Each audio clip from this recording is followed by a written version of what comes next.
ಜಿಲ್ಲಾಧ್ಯಕ್ಷರು hostel ಹೊರಗುತ್ತಿಗೆ ನೌಕರರ ಸಂಘ. ನಾವು ಇವತ್ತು ಜಿಲ್ಲಾಧಿಕಾರಿಗೆ ಮನವಿ ಕೊಡಕ್ಕೆ ಬಂದಿದ್ದೀವಿ. ಯಾಕಂದರೆ ರಾಜ್ಯ ಸರ್ಕಾರ ಕನಿಷ್ಠ ವೇತನ ಪರಿಷ್ಕರಣೆ ಮಾಡಿ ಇವತ್ತು ನಮಗೆ 25,714 ರೂಪಾಯಿನ ಮಾಡಿದೆ. ಅದಕ್ಕೆ ನಾವು ಮೊದಲನೇದಾಗಿ ಅಭಿನಂದನೆಗಳನ್ನ ಸಲ್ಲಿಸ್ತಾ ಇದ್ದೀವಿ. ನಂತರ ನಾವು 3-4 ಬೇಡಿಕೆ ನಮಗೆ ಕಂಪಲ್ಸರಿ ಆಗಲೇಬೇಕು ಅಂತ ಇವತ್ತು ನಾವು ಕೂತಿರೋದು. ಯಾವುದು ಅಂದರೆ ಎಲ್ಲ ಕಡೆ ಬೀದರ್ ಮಾದರಿಯಲ್ಲಿ ಸೊಸೈಟಿ ಮಾಡಿಬಿಟ್ಟು ಜಿಲ್ಲಾಧಿಕಾರಿಗಳ ಅಧ್ಯಕ್ಷತೆಯಲ್ಲಿ ಎಲ್ಲ ಕಡೆ ಮಾಡ್ತಾ ಇದ್ದಾರೆ. ಆದರೆ ತುಮಕೂರು ಜಿಲ್ಲೆಯಲ್ಲಿ ಕಳೆದ 6 ತಿಂಗಳಾಗಿದೆ ಆರ್ಡರ್ ಆಗಿ, ಆದರೆ ಇವತ್ತಿನವರೆಗೂ ಜಿಲ್ಲಾಧಿಕಾರಿಗಳು ಯಾವುದೇ ರೀತಿ ಗಮನ ಹರಿಸ್ತಾ ಇಲ್ಲ. ಯಾಕಂದರೆ ನಾವು ಕಾರ್ಮಿಕರು ಅವ್ರ ಕಣ್ಣಿಗೆ ಕಾಣಿಸ್ತಾ ಇಲ್ವೇನೋ ಅಂತ ಗೊತ್ತಾಗ್ತಾ ಇಲ್ಲ ನಮಗೆ. ಇಷ್ಟೊಂದು ಹೋರಾಟ ಮಾಡಿ ಮನವಿ ಕೊಟ್ಟರು ಸಮೇತ ಕಳೆದ ಸರಿನೂ ನಾವು ಮನವಿ ಕೊಟ್ವಿ, ಆದರೆ ಜಿಲ್ಲಾಧಿಕಾರಿಗಳು ಮನವಿ ಇಸ್ಕೊಂಡ್ರು ಅದು ಎಲ್ಲ ಹಾಕೋರು ಅಂತ ಗೊತ್ತಿಲ್ಲ. ಇವತ್ತಿನವರೆಗೂ ಏನೂ ಅದಕ್ಕೆ ಉತ್ತರನೂ ಸಿಕ್ಕಿಲ್ಲ ನಮಗೆ. ಅದರಿಂದ ಇವತ್ತು ನಮಗೆ ಬೀದರ್ ಮಾದರಿಯಲ್ಲಿ ನಮಗೆ ಸೊಸೈಟಿ ನಿರ್ಮಿಸಿಕೊಡೋವರೆಗೂ ನಾವು ಇಲ್ಲಿಂದ ಹೋಗಲ್ಲ ಅಂತೇಳಿ ನಾವು ಇವತ್ತು ಎಲ್ಲರೂ ಬಂದು ಕೂತಿದ್ದೇವೆ. ದಯಮಾಡಿ ನಾವು ಅವ್ರಿಗೆ ಕೇಳ್ಕೊಳ್ಳೋದಿಷ್ಟೇ, ರಾಜ್ಯದಲ್ಲಿ ಎಷ್ಟೋ ಜನ ಹೊರಗುತ್ತಿಗೆ ನೌಕರರು ಲಕ್ಷಾಂತರ ಜನ ಇದ್ದಾರೆ. ಅದರಲ್ಲಿ ನಮ್ಮ ಹಾಸ್ಟೆಲ್ ಕಾರ್ಮಿಕರಿಗೆ ಯಾರೂ ಕಣ್ಣಿಗೆ ಕಾಣಿಸ್ತಾ ಇಲ್ಲ.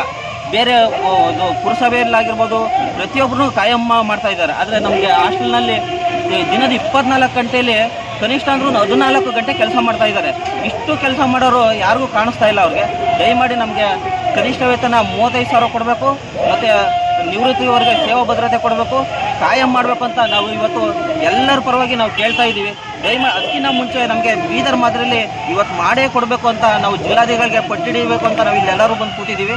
ಇದನ್ನು ನಾವು ಇವತ್ತು ಬಂದು ಅವರು ನಮ್ಮ ಸಮಸ್ಯೆಗಳನ್ನ ಬಗೆಹರಿಸ್ಕೊಡ್ತಾರೆ ಎಂಬ ನಂಬಿಕೆ ಮೇಲೆ ಇದ್ದೀವಿ. ಇದು ಮತ್ತು ರಾಜ್ಯ ಸರ್ಕಾರಕ್ಕೆ ನಮ್ಮ ಎಲ್ಲ ವಸತಿ ಶಾಲೆ ಹೊರಗುತ್ತಿಗೆ ನೌಕರರ ಸಂಘದಿಂದ ಅಭಿನಂದನೆ ಸಲ್ಲಿಸ್ತಾ ಇದ್ದೀವಿ. ಕನಿಷ್ಠ ವೇತನ ಹೆಚ್ಚಳ ಮಾಡಿದ ರಾಜ್ಯ ಸರ್ಕಾರಕ್ಕೆ ಅಭಿನಂದನೆಗಳು. ಕನಿಷ್ಠ ವೇತನ ಹೆಚ್ಚು ಮಾಡಿದ ರಾಜ್ಯ ಸರ್ಕಾರಕ್ಕೆ ಅಭಿನಂದನೆಗಳು. ಎಲ್ಲರೂ ಕೈ ಮೇಲ್ಗಡೆ ಕೂಗಿ ಹಿಂಗೆ ಹಾಸ್ಟೆಲ್ ನೌಕರ ಹೋರಾಟಕ್ಕೆ ಜಯವಾಗಲಿ. ಹಾಸ್ಟೆಲ್ ಹೊರಗುತ್ತಿಗೆ ನೌಕರರ ಕನಿಷ್ಠ ವೇತನ ಹೆಚ್ಚಳ ಮಾಡಿದ ರಾಜ್ಯ ಸರ್ಕಾರಕ್ಕೆ ಅಭಿನಂದನೆಗಳು.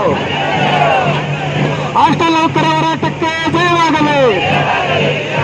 ಕನಿಷ್ಠ ವೇತನ ಹೆಚ್ಚಳ ಮಾಡಿದ ರಾಜ್ಯ ಸರ್ಕಾರಕ್ಕೆ ಅಭಿನಂದನೆಗಳು. ಹೋರಾಟ ಎತ್ತಕ್ಕಾಗಿ ಹೋರಾಟ ಏನೇ ಬರಲಿ, ಎಲ್ಲಿಯವರೆಗೆ ಹೋರಾಟ, ಎಲ್ಲಿಯವರೆಗೆ ಹೋರಾಟ. ಎಲ್ಲ ಹಾಸ್ಟೆಲ್ ಹೊರಗುತ್ತಿಗೆ ನೌಕರನ್ನು ಕಾಯಂ ಮಾಡಲೇಬೇಕು. ಎಲ್ಲ ಹಾಸ್ಟೆಲ್ ಹೊರಗುತ್ತಿಗೆ ನೌಕರಿಗೆ ನಿವೃತ್ತಿವರೆಗೆ ಸೇವಾ ಭದ್ರತೆ ಕೊಡಲೇಬೇಕು. ಎಲ್ಲ ಹಾಸ್ಟೆಲ್ ಹೊರಗುತ್ತಿಗೆ ನೌಕರವರಿಗೆ ನಿವೃತ್ತಿವರೆಗೆ ಸೇವಾ ಭದ್ರತೆ ಕೊಡಲೇಬೇಕು. ಎಲ್ಲ ಹಾಸ್ಟೆಲ್ ಹೊರಗುತ್ತಿಗೆ ನೌಕರನ್ನು ಕಾಯಂ ಮಾಡಲೇಬೇಕು. ಎಲ್ಲ ಹಾಸ್ಟೆಲ್ ಹೊರಗುತ್ತಿಗೆ ನೌಕರರನ್ನು ಕಾಯಂ ಮಾಡಲೇಬೇಕು. ಎಲ್ಲ ಹಾಸ್ಟೆಲ್ ಹೊರಗುತ್ತಿಗೆ ನೌಕರರನ್ನು ಕಾಯಂ ಮಾಡಲೇಬೇಕು. ನನ್ನ ಹೆಸರು KN ಮೇಗೌಡ ಅಂತೇಳಿ, ಕರ್ನಾಟಕ ರಾಜ್ಯ ಸರ್ಕಾರಿ ಹಾಸ್ಟೆಲ್ ಮತ್ತು ವಸತಿ ಶಾಲಾ ಹೊರಗುತ್ತಿಗೆ ನೌಕರರ ಸಂಘದ ರಾಜ್ಯ ಪ್ರಧಾನ ಕಾರ್ಯದರ್ಶಿ. ಇವತ್ತು ನಾವು ತುಮಕೂರು ಜಿಲ್ಲಾಧಿಕಾರಿ ಕಚೇರಿ ಮುಂದೆ ಕರ್ನಾಟಕ ರಾಜ್ಯ ಸರ್ಕಾರಿ ಹಾಸ್ಟೆಲ್ ಮತ್ತು ವಸತಿ ಶಾಲಾ ಹೊರಗುತ್ತಿಗೆ ನೌಕರರ ಸಂಘದ ತುಮಕೂರು ಜಿಲ್ಲಾ ಸಮಿತಿ ವತಿಯಿಂದ ಹೋರಾಟವನ್ನು ಜಿಲ್ಲಾಧಿಕಾರಿ ಕಚೇರಿ ಮುಂದೆ ಪ್ರಾರಂಭ ಮಾಡಿದ್ದೀವಿ. ನಮ್ಮ ಪ್ರಮುಖ 3-4 ಬೇಡಿಕೆಗಳಿಗಾಗಿ ನಾವು ಇವತ್ತು ಮಾನ್ಯ ಮುಖ್ಯಮಂತ್ರಿಗಳಿಗೆ, ಮಾನ್ಯ ಜಿಲ್ಲಾಧಿಕಾರಿಗಳ ಮೂಲಕ ಮನವಿಯನ್ನು ಸಲ್ಲಿಸೋರಿದ್ದೀವಿ. ನಾವು ಮೊದಲನೇದಾಗಿ ರಾಜ್ಯ ಸರ್ಕಾರಕ್ಕೆ, ಮಾನ್ಯ ಮುಖ್ಯಮಂತ್ರಿಗಳಿಗೆ ಮತ್ತು ಕಾರ್ಮಿಕ ಮಂತ್ರಿಯವರಿಗೆ ಕರ್ನಾಟಕ ರಾಜ್ಯ ಸರ್ಕಾರಿ ಹಾಸ್ಟೆಲ್ ಮತ್ತು ವಸತಿ ಶಾಲಾ ಹೊರಗುತ್ತಿಗೆ ನೌಕರರ ಸಂಘದ ತುಮಕೂರು ಜಿಲ್ಲಾ ಸಮಿತಿ ವತಿಯಿಂದ ಅಭಿನಂದನೆಗಳನ್ನು ಸಲ್ಲಿಸಲಿಕ್ಕೆ ಬಯಸ್ತೇವೆ. ಯಾಕೆ ಅಂತ ಹೇಳಿದ್ರೆ, ನಾವು ಕನಿಷ್ಠ ವೇತನ 31,000ವನ್ನು ಕೇಳಿದ್ದು. ನಾವು ರಾಜ್ಯ ಮಟ್ಟದಲ್ಲಿ, ಜಿಲ್ಲಾ ಮಟ್ಟದಲ್ಲಿ, ತಾಲೂಕು ಮಟ್ಟದಲ್ಲಿ ಸಾಕಷ್ಟು ಬಾರಿ ಹೋರಾಟವನ್ನು ಮಾಡಿ ಕನಿಷ್ಠ ವೇತನ 31,000 ಕೊಡಬೇಕು ಅಂತೇಳಿ ನಾವು ಹೋರಾಟ ಮಾಡಿ ಮನವಿ ಸಲ್ಲಿಸಿದ ಪರಿಣಾಮವಾಗಿ ಕಳೆದ ತಿಂಗಳು ಮಾರ್ಚ್ 20 ತಾರೀಕು ಕೂಡ ಇದೇ ಜಿಲ್ಲಾಧಿಕಾರಿ ಕಚೇರಿ ಮುಂದೆ ಕನಿಷ್ಠ ವೇತನ 31,000 ಆಗಬೇಕು ಅಂತೇಳಿ ಎಲ್ಲ ಹೊರಗುತ್ತಿಗೆ ನೌಕರರು ಸೇರಿ ಹೋರಾಟವನ್ನು ಮಾಡಿ ಮಾನ್ಯ ಮುಖ್ಯಮಂತ್ರಿಗೆ ಮನವಿಯನ್ನು ಶಿಫಾರಸು ಮಾಡಿದರು. ಆದರೆ ಕಳೆದ 11ನೇ ತಾರೀಕು, ಇವತ್ತು ಏಪ್ರಿಲ್ 11ನೇ ತಾರೀಕು, ರಾಜ್ಯ ಸರ್ಕಾರ ಹಾಸ್ಟೆಲ್ನಲ್ಲಿ ಕೆಲಸ ಮಾಡುವಂಥ ಹೊರಗುತ್ತಿಗೆ ನೌಕರಿಗೆ ಕನಿಷ್ಠ ವೇತನ 25,704 ರೂಪಾಯಿ ಕೊಡ್ತೀನಿ ಅಂತೇಳಿ ಅಧಿಸೂಚನೆ ಹೊರಡಿಸಿದೆ.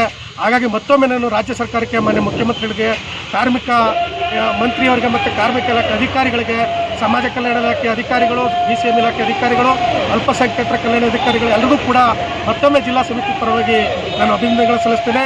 ನಮ್ಮ ಪ್ರಮುಖವಾದ 3 ಬೇಡಿಕೆಗಳಿಗಾಗಿ ಇವತ್ತು ನಾವು ಹೋರಾಟವನ್ನು ಮಾಡ್ತಿದ್ದೀವಿ. ನಾವು ಕನಿಷ್ಠ ವೇತನ 31,000 ಕೇಳಿದ್ದು, ಆದರೆ ನೀವು 31,000 ಕೊಡಲಿಲ್ಲ. ನಾವು ಮತ್ತೆ ಕೇಳ್ತಿದ್ದೀವಿ, ಕನಿಷ್ಠ ವೇತನ 35,000 ಕೊಡಬೇಕು. ಅದೇ ರೀತಿ ಹಾಸ್ಟೆಲ್ಗಳಲ್ಲಿ ಕೆಲಸ ಮಾಡುವಂಥ ಎಲ್ಲ ಹೊರಗುತ್ತಿಗೆ ನೌಕರನ್ನ ಕಾಯಂ ಮಾಡಬೇಕು. ಹಾಗೆಯೇ ಎಲ್ಲ ಹೊರಗುತ್ತಿಗೆ ನೌಕರನ್ನ ನಿವೃತ್ತಿವರೆಗೆ ಸೇವಾ ಭದ್ರತೆ ಕೊಟ್ಟು ಮುಂದುವರಿಸಬೇಕು ಅಂತೇಳಿ ತಮ್ಮ ಮಾಧ್ಯಮದ ಮೂಲಕ ಇವತ್ತು ರಾಜ್ಯ ಸರ್ಕಾರವನ್ನು ಕೇಳ್ತಾ ಇದ್ದಾರೆ.